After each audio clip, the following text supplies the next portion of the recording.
That's kind of the thing. It's relatively new in the US, but we've actually been around in Sweden for about 30 years. So it started as the original oat milk, almost as this like science experiment in Sweden. So I joined 3.5 years ago, right out of college. I graduated from NYU Gallatin in 2020. So that was a little rough, but thankfully, after 7-ish months of job searching, I ended up at Oatly, my first job out of college. And thankfully, it aligned with all of my interests with veganism, environmentalism, sustainable business. I really wanted a seat at a table at these companies who are making claims about what it looks like to be a good business or change the world, change the way that people think, and especially change the way that people eat, because I got a degree in food studies. So I was really interested in the role food has in culture, politics, and especially in environmentalism. So I kind of just had one goal. I interviewed at a lot of different companies, and I would show up at interviews and they would be like, we have no idea what you're doing here. This is clearly not what you want to do. So an oat milk company was really, I think, where I was meant to end up. And it's been really great so far. I started as a community manager, and then this year I got promoted to community engagement and growth specialist. So now I focus a lot more on our social media and kind of just like creating more opportunities to reach everybody where they're at and spread our mission of converting more people away from cow's milk to plant-based. So that's really what we're all about. That's what I'm all about. I find it really hard to do work that I'm not personally interested in or invested in. So thankfully, I'm able to do that at Oatly. And I'll talk for hopefully about 15 minutes, no more than 20. And then the second half of this, I really would love to hear what you all are seeing on your campuses, the kind of initiatives that you guys have started on your own, and maybe some of the roadblocks that you guys are facing, because what I do and what my team does is just talk to people online and sometimes in person about all of these things, like, you know, what about the ingredients in plant-based foods? Or I don't like it. I think it's going to make me look uncool, or I'm afraid to try something new. Or I've heard, you know, this thing about these green initiatives or this scary environmental stuff. I don't know what that's all about.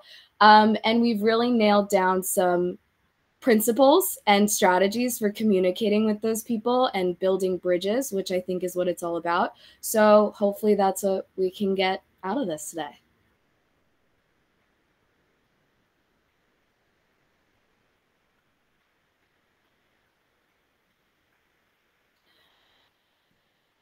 There we go. All right, cool. Eric, these move pretty quick, but I'm just going to go really quickly through this little second slide here. A day in the life of an Oatly community manager. So we're pretty unique as a company in the sense that our creative and communications team is at the center of everything we do. So we are a company that exists for environmental reasons and to change the world and the way that people think. But we're also here to change the way that companies work and the way that marketing works and the way that brands interact with their audiences. So our community team works really, really closely with our creative team and our PR team, even sales, because, you know, our sales team is going into meetings talking about all of these big issues. Of course, we have a really great product, but we always mention the carbon footprint aspect, and, you know, just really promoting that we're an entirely plant-based company.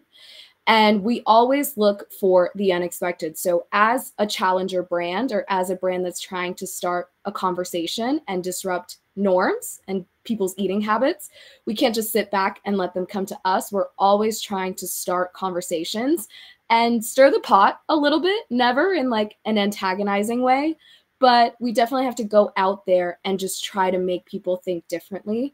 And this is all mostly online, so through our social media channels and our email inbox, things like that. And we wear a lot of hats. So one of my favorite things about being a community manager, and the reason it is the best job I think I possibly could have gotten out of college, is that we wear all kinds of hats. So because we're responding to people all day long, and Oatly has such a unique voice, we're also copywriters on the fly, just kind of like thinking of responses that are on brand with Oatly, but also make sense to people when we're breaking down really complex topics, or we're just trying to get them to try something new. We're, coming up with ideas to reach these people because we're on the front lines of who actually is our audience, like who is interacting with the vegan brand, who's interested. And usually we get people who are hardcore vegans and they totally get what we're doing, or we get the people who hate us so much and hate vegan food so much that they feel the need to reach out to an oat milk company. So it's either one or the other. And we have a great time with either of them. We welcome all of it. And we see so much through Instagram stories, anything that we get tagged in, news stories that get sent our way, our own feeds that we're monitoring every single day. We're kind of experts in trends, not only just in plant-based foods, but also natural foods in general. We know what's going on with fast food chains or any sort of company that relies on animal products, because we have to keep up with that and know what's going on there so that we can respond. And also just kind of like purpose-driven companies in general. That's always something we're trying to keep an eye on and figure out what else people are hearing. Essentially, if someone is coming to Oatly, where else are they hanging out? Where are they getting their news? What else are they talking about? We always want to be aware of that and tap into it, which kind of goes into this last one, trends and hot topics. I personally really think that if you're going to change someone's mind, you have to go to them, whether that's through our communications, our creative strategies, all of that stuff. It's really about meeting people where they're at.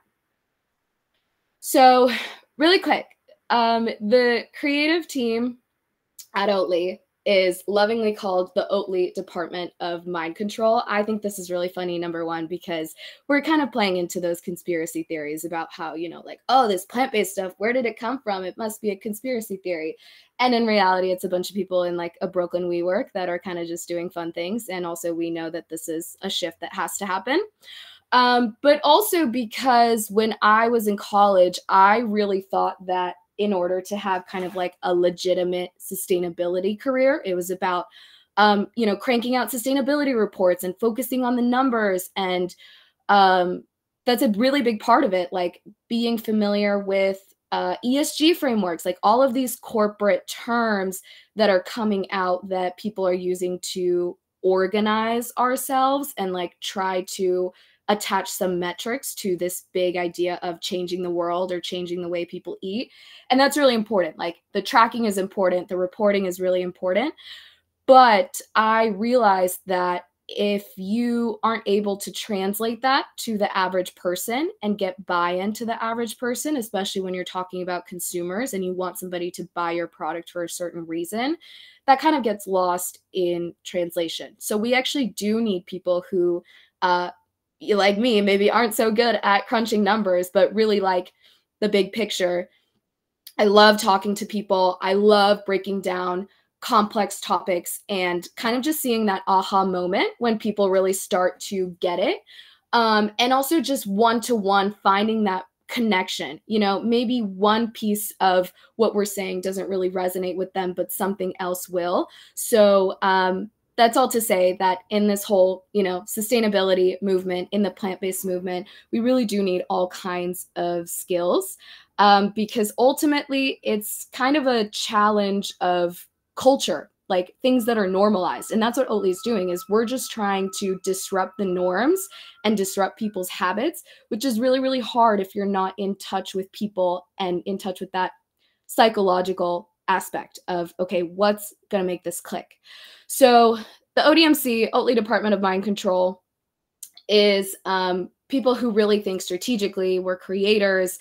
We're trying different things and driving the conversation that we have with people on the front lines. So it's really easy, I think, for us to get stuck in our bubble where we take things for granted and we're like, everybody knows about carbon footprints. Everybody knows about environmental impact. And the truth is a lot of people don't. And sometimes they don't care. Sometimes they have a lot of things on their plate.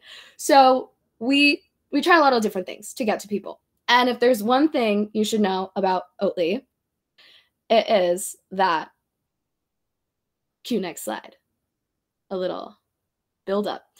Our focus has never been about selling products. I think this is really interesting because a company's got to sell products. Like, you have to stay in business if that's what you're going to do. But we really haven't seen a lot of companies who exist to kind of replace a category. Like, we're pretty open about the fact that we're not here to coexist alongside cow's milk and animal products, or at least in the way that they're produced now.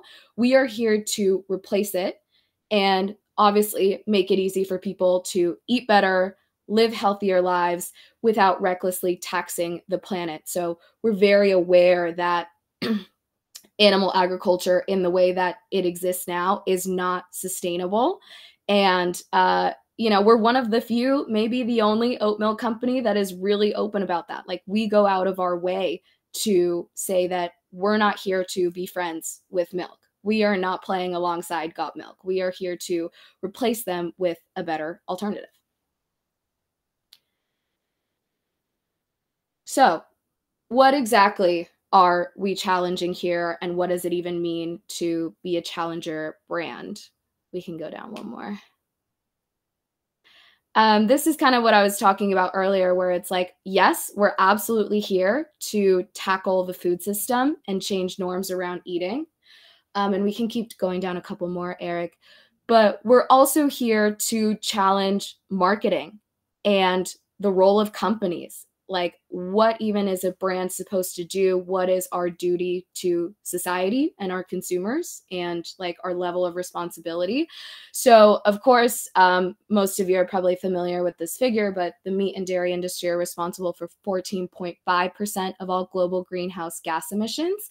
That's a lot. It's even more than some categories like transportation, which is kind of like what people's minds go to. We can talk about Taylor Swift's private jet all day long, which is totally valid, but it's also like, well, let's talk about what your diet looks like, and is there any room to switch that up? So that's kind of what we're here to do. And we have a very clear solution and proposition, which is just eat and drink more plant-based foods. And let's figure out how to do that. So few of our strategies, our top line strategies. Number one, talk to everyone. This is ranging from the girlies on TikTok who are always ahead of the trend. They're talking to each other. Maybe they're not going into depth about sustainability reports, but they know what's cool and they know what's up, all the way to the grandmas. And our fans truly are all over the map because we talk to everyone. We say oat milk is for everyone, plant-based is for everyone. So we don't really do a lot of this like audience segmentation or targeting. And our visuals kind of look like this, where it's like you never expect who's going to be there. This is maybe not your average oat milk drinker or what people usually picture. But I have a little Instagram story here about someone who went to the grocery store and their grandma just ended up being obsessed with oat milk, and they just keep buying it now. So ties into looking for the unexpected and just meeting people where they're at and being open to absolutely anyone who is willing to get on board with plant-based foods. And this is one of my favorite sides. It really speaks to what I do at Oatly, because nothing is possible without your ambassadors and your community who are truly going to take this to the next level for you. So we're a company that doesn't really do a lot of KPIs. Like I said, we run on vibes for sure, especially my team, which is awesome for me because I don't like numbers, but I like the vibes. So one of our metrics that we talk about a lot is when we start seeing people using our messaging or kind of like spreading the Oatly word for us, that means we've done something right. So when people are on TikTok saying, hey, they have climate footprint labeling on their cartons now, or this is exactly how I know that this is better for the planet, that means we've done our job.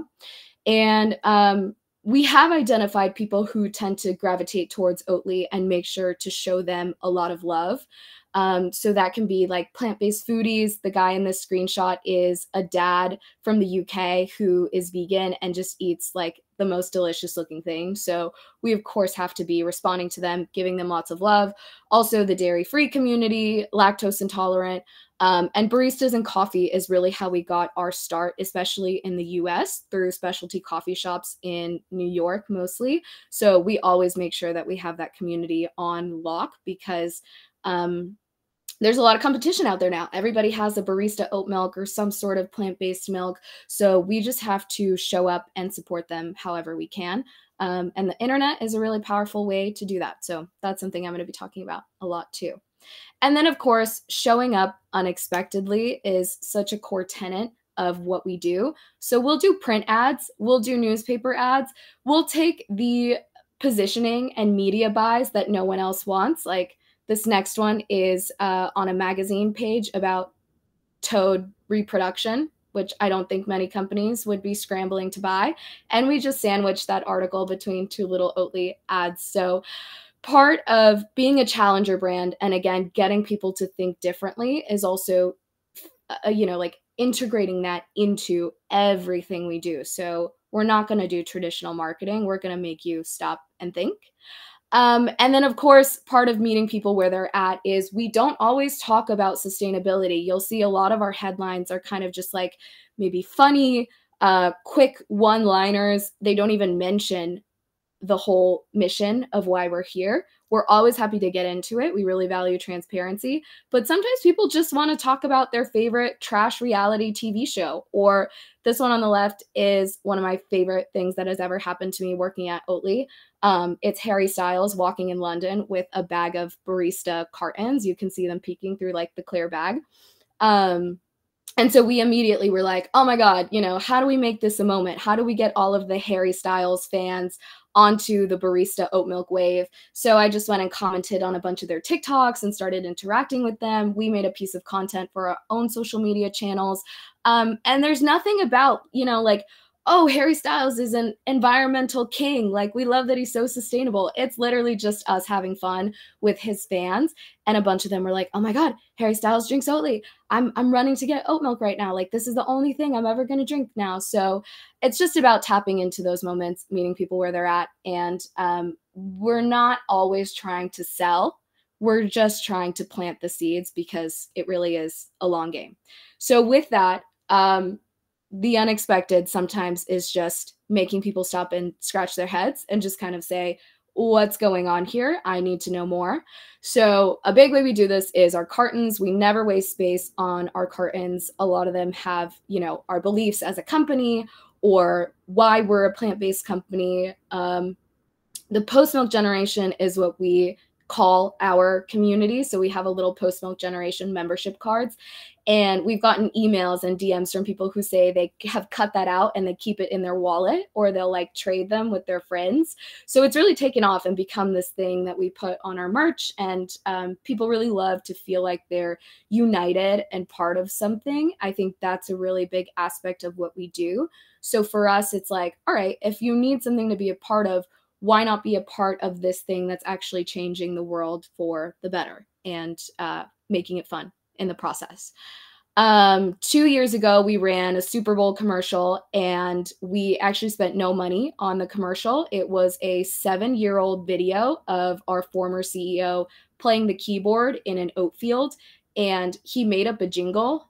He's not a singer, nor is he a keyboard player, or was he qualified in any way to produce a musical commercial. But that was just a video we had on our YouTube that we decided to run as a Super Bowl commercial in the US. And we printed these t-shirts for everybody on Twitter that was like, get the Oatly CEO off of my TV. He's a terrible singer. And we were like, yeah, we know. Here's a t-shirt that you can wear forever. So it's just kind of owning the fact that we are a relatively small company and smaller brand, especially compared to dairy, and we're just going to own it. So with that, of course, is don't be boring. I think this is the biggest one that people recognize us for. We're always looking at the details, always looking to be unexpected, whether in our visual identity, it's like maybe a little bit chaotic. If you ever go to our website, we get a lot of people complaining that it is maybe too chaotic, but we would always rather lean to that side and get people's attention than lose people and not be able to talk to them at all. So this next one is a campaign we did the first year that I was here. We took the jingle that our CEO wrote and we turned it into a full album with like 30 guest artists who did reggae, they did raps, they did a country rendition, they did like DJ remixes, and we made it into an actual album. And the proceeds went to keeping music venues open during COVID. So that's another example of really tapping into these niche communities. And now we get a lot of artists, sometimes pretty big artists, who tag us in photos, putting us in their suitcase. Like they always take Oatly with them when they're on tour, or they always request us backstage. They're like, I won't go to a venue unless they'll have Oatly for me backstage. So that's pretty cool. And we've just found when you give back to communities like that, they'll have your back in the long run. And that taps into spending time on the stuff that doesn't matter, or the things that other companies would kind of just push to the side. So this is an example of our shipping confirmations. When we had our website open in the US, most people would just send kind of like, here's the FedEx link, your oat milk is on the way. And we actually have our creatives spend a lot of time thinking about every single point of contact that people have with Oatly. So even something like your oat milk order confirmation will say, you know, you're a part of the club now, you're getting inducted into the oat cult, you have something really big headed your way, just making a celebration out of all those little moments. And I think people are missing that. So we're kind of filling that void. And this is one of my favorite campaigns we've ever done. It was a limited edition drop of merch. So we kind of just realized we had this Oatly merch on our website and it was awesome. People loved it, but it wasn't really aligned with our values of sustainability because, you know, the world doesn't need another t-shirt. There's so many clothes sitting in landfills. And we just kind of thought we're being really transparent and aligned with our actual products, but what about all of these other things where people are missing out on those lessons and those values? So we sourced a bunch of t-shirts from Good Fare, I think it was, upcycled t-shirts, and put those up on our merch store. And what was really cool is that a lot of them had prints on them. So people were getting, you know, like a post-milk generation t-shirt, and then on the back, it would be like a space cat or like a galaxy print or something like that. And so that really taught people to say, hey, sustainability is not going to look perfect. You might not get exactly what you want, but we all have to be open to that, because when you see perfect merch, it comes from, you know, sweatshops, or it's brand new and there's no need for new production right now. So when we upcycle, we have the opportunity to change people's behavior and make them more open to what a sustainable future could actually look like, and get them more comfortable with the idea of like a thrifted upcycled t-shirt, but we're making it really cool and fun. And, you know, we're saying, hey, let's see what print you get. This is actually a really exciting thing. You might not always get what you want, but that's a really good behavior to bring out in people.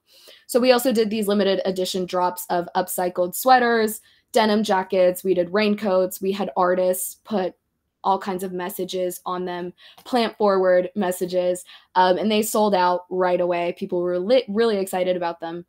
So it's small, you know, it's not like we're pumping out merch, but we're just paying attention to those little details and those little opportunities to get people to think differently about their behavior overall. Even though we're not a fashion company, we were like, here's one more thing that we can get people to think about in a different way.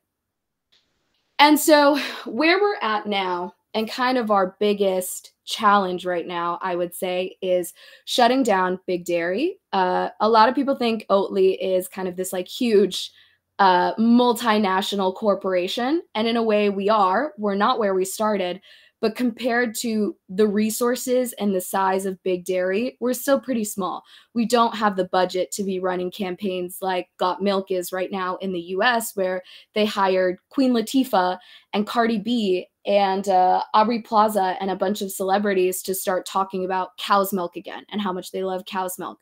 So we're not going to be able to run a multi-celebrity campaign like that, but we can be in the Instagram comments and say, no, it's still a no from us. Or, hey, actually, everybody, what's your favorite kind of plant-based milk? So that's the third comment right here under Queen Latifah. And our comment was actually the top and we had more replies than anybody else. And that encouraged everybody else to be like, this is really weird. Why are we seeing got milk advertisements in 2024? Like, that's not right. Something's not right here. So as a challenger brand, one of our biggest lessons is that more resources doesn't always mean more connection with people, especially if you're not right. Like, we just know that they're not on the right side of history. We know that's not what the future is going to look like. So we always find ways to be scrappy and insert ourselves into the conversation. And obviously, a lot of people are getting their information from social media now, and they're tapping into conversations through these quick little comments or these videos that they're watching for 10 seconds. So if we can win social media and figure out where people are getting this kind of information from, big dairy or some of this other misinformation floating around that I'll talk about, then, you know, we can win them over even with a small budget and a smaller audience. So this next one is a much bigger campaign that we did at the end of last year. We ran it in the US, and now we're going to start running it in a few other markets, mostly in Europe. But essentially to celebrate or announce the climate footprints on our US products, we started this challenge to see if any big dairy companies would do the same. And if they could tell us their carbon footprint and advertise it on their packaging, we would donate half of the advertising that we bought. So billboards, print ads, website ads, stuff like that, to them. And we had this little questionnaire, you know, what's your company's name? How did you run this? Where are the figures? And nobody did it. So we still got some good media out of that. We got people talking about climate footprint labeling. And, you know, why isn't this a norm? Well, what happens if some companies start doing climate labeling? Is that really helpful? Are people going to know what that means? So a really core tenet of our comms is that we're not always going to have all the answers, right? There is no silver bullet. Even if we were able to do our climate footprint labeling, even if we got a few other companies to do it, people are still going to have a lot of questions, but that's not going to stop us from doing it. It's just a starting point. And what we really want to do is get the conversation going like no other company has before, and like very few companies are willing to do. And this last one is kind of the open-ended path that we're at right now. It's a little bit of a hurdle. And if anybody has any thoughts on how you're seeing this in your own day-to-day interactions or on your campus, I really want to hear about it, because Big Dairy does have a lot of resources and we're doing what we can to be scrappy and battle it. But right now we're in the midst of this huge misinformation campaign. We're kind of coming down from the peak of veganism and plant-based foods and interest in that. And it's all about the carnivore diet now, the keto diet. And there's all these questions about, well, what are the ingredients in plant-based foods? Is this going to be good for me? And of course, we know this is by design. You know, like animal ag companies are not very transparent with how their products are made. We know that it's not single ingredient foods. It's not just chicken and your McDonald's chicken nuggets, okay? But that's what it seems like if you go on social media now and you scroll through and there's all of these conspiracies about plant-based foods. And, you know, now it's turning into even bigger things like the alt-right pipeline. And I don't want to get too into it to scare some of you guys that haven't seen this, but literally when I'm on social media, I am one click away from like a giant alt-right conspiracy theory, because these people are linking plant-based foods to all of these other things that generate clicks on social media. And as we know, get people's attention. And that's really what it's all about. It's just people competing on the internet for attention.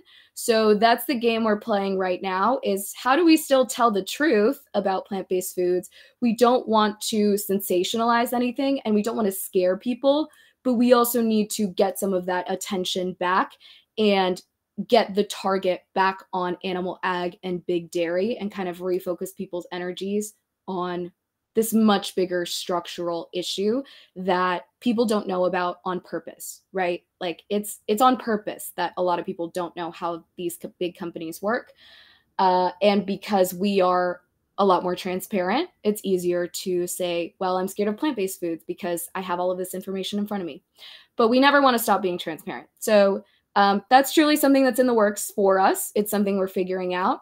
And I think it's something that we need to talk about more as a plant-based industry and, in terms of green solutions. So if any of you guys are facing challenges like this, or you have a really good angle to it, I would love to hear it. That's it for now, but I would love to hear your questions. I can talk about this for 7 more hours. So yeah, any questions, comments, would love to hear it. Yeah, please feel free to type your questions in the chat, or there's a little hand raise icon and you can raise your hand and I'm happy to call on you too.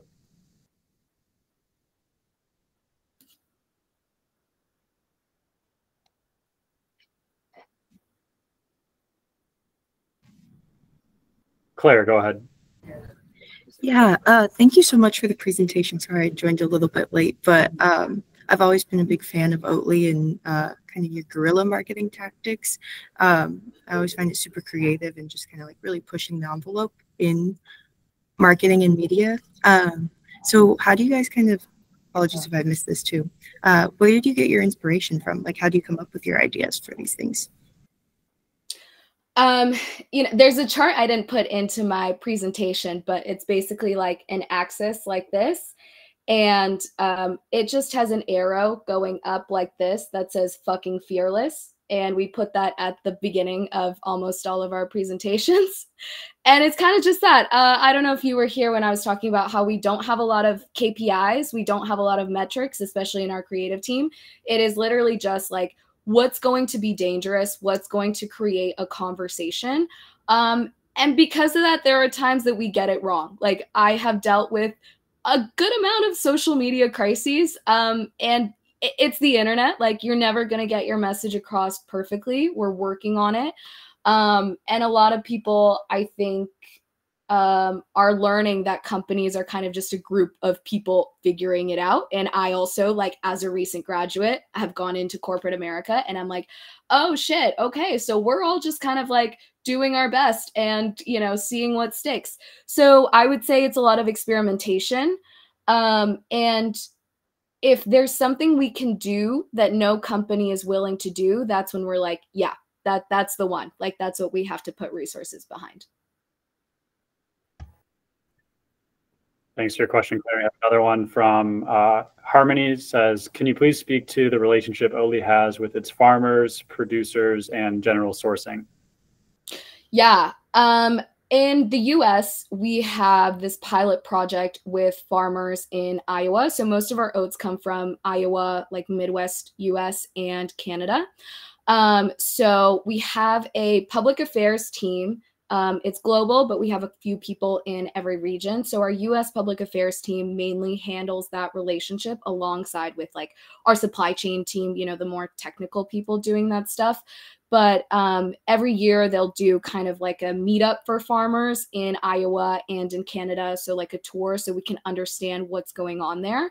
And we have some really, really cool farmers who have either transitioned away from animal ag into growing oats, or just some farmers who want to do things differently, whether that's using oats as a rotational cover crop instead of kind of like using industrial pesticides and killing the soil by growing the same things over and over again. We know that incorporating different crops like oats can make the soil healthy and kind of regenerate that land. So they're seeing that it's not an easy process. It's not something that's rewarded by the industry right now, but it's something that can be really rewarding, especially when you have a partner like Oatly that's willing to, take those oats and support this program and help them farm in a different way.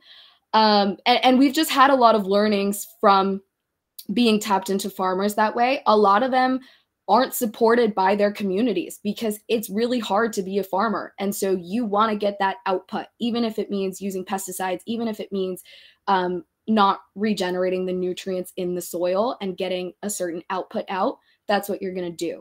So a lot of these farmers that are trying new things are kind of seen as like, okay, this is weird. Like, don't mess up my operations because this guy's growing oats over there.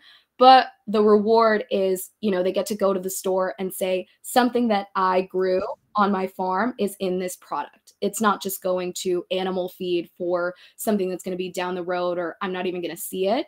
it is like feeding people directly. So it's not a huge project right now, but I think those one-to-one interactions and that open communication is really important for us and makes it worth it.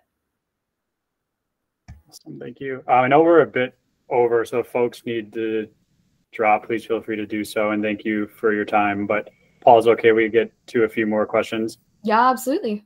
Awesome. So we'll go Seda, then there's a question in the chat, and then Adeline. Hi, thank you so much. I really love your guys' just like bold and new strategies. I was curious if you do have a team that is like more focused on like surveying and things like that you communicate with, or if you just send it, see what works, and then like reassess. Surveying, like in terms of more marketing, like consumer insights. Yeah, like consumer attitudes and stuff. Yeah, our PR team has gotten into it a little bit. So we're not just, you know, going in blind. And I think as we've evolved as a company, especially in the US, we have realized that we need to make some data-backed decisions or have a little bit of intuition. So our PR team has done some surveys of attitudes around plant-based milks. And then our retail and commercial teams do a lot of retail insights. So like, what are people reaching for on the shelf? How do we make ourselves stand out? What are the trends with our competitors or other plant-based products or plant-based versus cow milk, that kind of thing. So it does exist in the company, I would say, for community. We're working on getting a lot more insights. For example, when we see somebody talking about a carnivore thing, we're working on getting platforms to see, okay, is this actually a social media trend, or is this just the algorithm showing us things because this is what we're looking at all day long? So we're working on getting tools for that, and also working with partners to just kind of like understand what people actually are talking about. But at this point also, what's cool is that a lot of people at Oatly have been here for long enough, like 5 years or more on our creative team, that we have a pretty good sense of what our audience is going to respond to and like what's going to pop off and what's not. Cool. Thank you so much. Awesome. I have a question from Rachel, kind of speaking to some of that.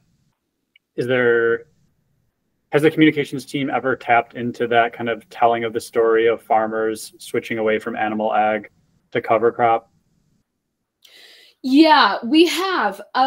We have on our website. So we do a lot of editorial stuff in addition to social media. So there's a lot of really great articles on our website. In Sweden, we have a farmer named Adam who is one of those just like really progressive, like wants to try anything type of farmer. So we tell his story a lot. He's in a few of our sustainability reports.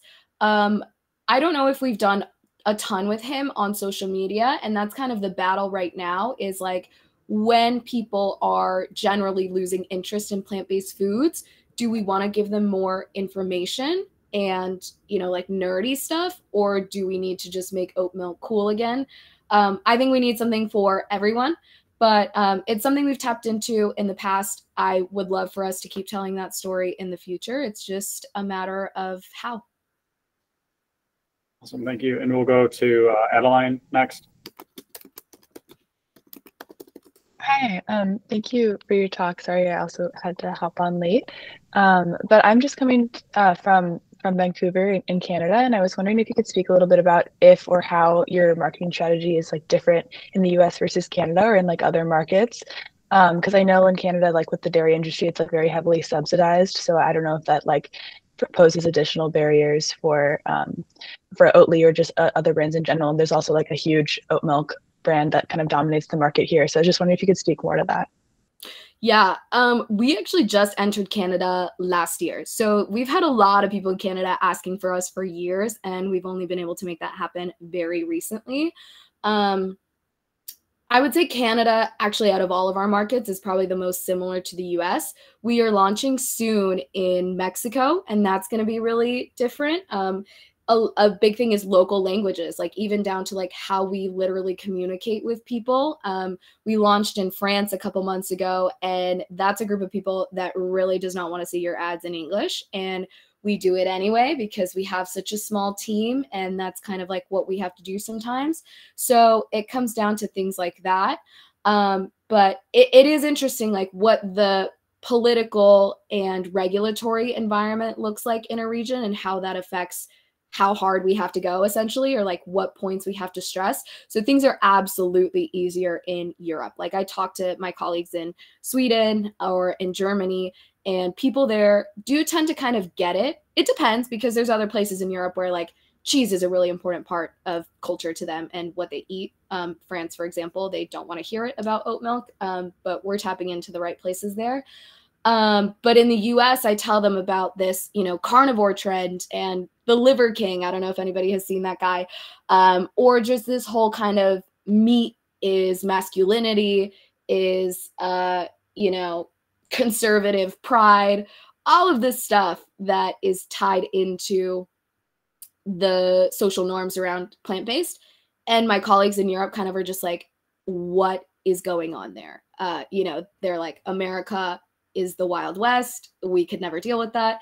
So it is a little different. I think it's really cool that we have so many perspectives here. I think it's a great challenge communicating with all kinds of people. I would rather be able to do that than not know how to talk to those people.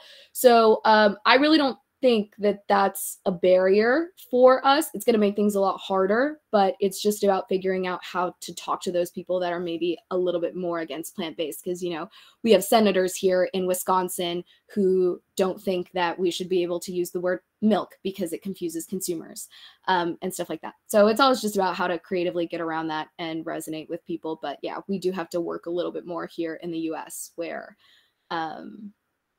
it's just a lot going on. There's a lot of crazy trends in social that start in the US. But yeah, we're doing it.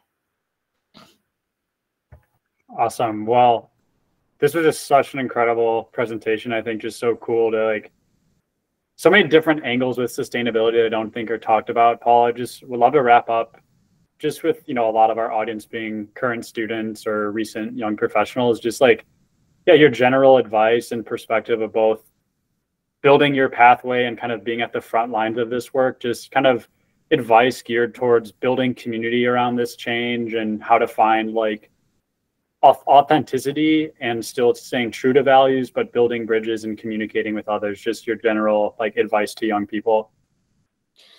Yeah, I would say don't lose that curiosity and that interest. I was really close to being like, well, maybe I should just get a normal job and I'll volunteer in my free time, or I will make my little plant-based recipes and post it on Instagram. But those unique jobs are absolutely out there, and they're out there for whatever you are good at doing. Don't assume that, oh, I have to be good at this one thing because that's all I'm seeing on LinkedIn. If you have the attitude of kind of creating your own opportunities and just really selling that, this role that I got at the beginning of the year, I just pitched myself and I was like, hey, I think the movement really needs this. I think we need to meet people where they're at. I think we need to be better at responding quickly on the internet and tapping into moments like Harry Styles carrying barista in his bag. And they were like, all right, let's do it. So that was part of what college taught me, is you kind of have to sell it, especially when you're creating your own path. But I think that's really fun. I think that makes you a better activist when you're looking for gaps to fill and kind of just coming with solutions and being ready to pitch that and make it happen. But also, yeah, absolutely being flexible. Sometimes, working in a corporate environment is still really challenging. So I have other interests that keep that part of me fulfilled, whether it's working with Edible Schoolyard NYC, so I can go to the garden and work with my hands and teach kids about sustainable eating and connecting with nature, that kind of thing. So do what you need to do for yourself, but hang on to that. I think people are always really impressed when young people are like, I see what's out there for me. I see what the norm is. And actually, I'm not going to, just be part of that. I'm going to make my own path and do it. So I know that's kind of cheesy, and it's really hard when you get into the logistics of it. And you're like, I need a job though. I need to make a living. How do I do this? So I will say I am always available on LinkedIn. I'm actually active on there. I love it there. Reach out to me anytime. I would love to hear what your situation is, what you guys are looking for, how I can help. My theory of change and my, knowledge of environmentalism and also sustainable business, and that whole landscape has changed a lot since I graduated. I have a lot of things that I would tell myself when I was in college, so I would love to share that with anybody who wants to talk more. Awesome. Well, this was just so cool. I just feel like from the merch drop to partnering with artists, I just really feel like there's a humanity behind your work in a capitalist world. And thank you for really shedding light on that. And thank you everyone for your attention and time. And yeah, let's just keep this community going. And I hope everyone takes something from today and really brings it back to your community. And thank you all for just your time and attention, positive energy. And thank you so much, Paula. Yeah, thank you for having me. This is great. All right, take care, everyone. Have a great day. Bye.